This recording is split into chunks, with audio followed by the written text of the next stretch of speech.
Казка за хвору жону. Жили собі чоловік із жоною. Жили супокійно, у здоров'ю, а й бо раз жона забитижила. Зажурився чоловік, звідать їй. Жоночко моя, ба що тя болить? Йой, вшитко ня болить, ідилем за доктором наскоренько, замерговано відповідать жона. Вечір пішов муж за доктором. А доктор жив далеко, вон десь у 5-му селі в одних.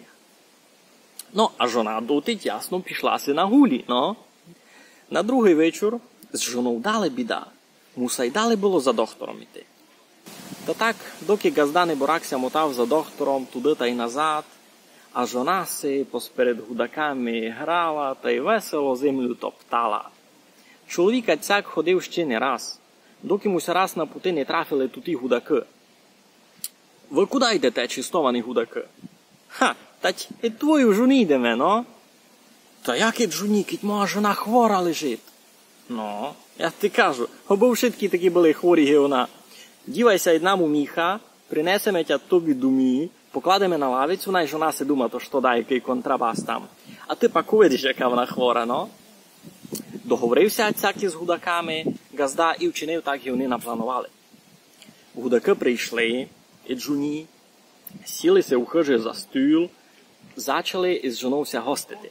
Упилася жона децу, упилася другу, захміліла, і ой, та як почала співати, Господи. Старий за доктором пішов, найби нігде не прийшов, ну, щось таке там наспівала.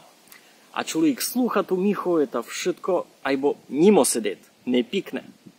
Під кінцем уже гудаки заспівали.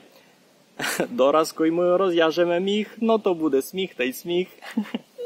Розв'язали гудаки міха, а із міха уліз чоловік. Жона, кой його увиділа, так ся напудила, що за вшиткі болячки нараз забила. От тодеся жона нігде на здоров'я не чашкала, а муж нігде більше за доктором не ходив. На цьому, кажуть, конець, пес забився у горниці.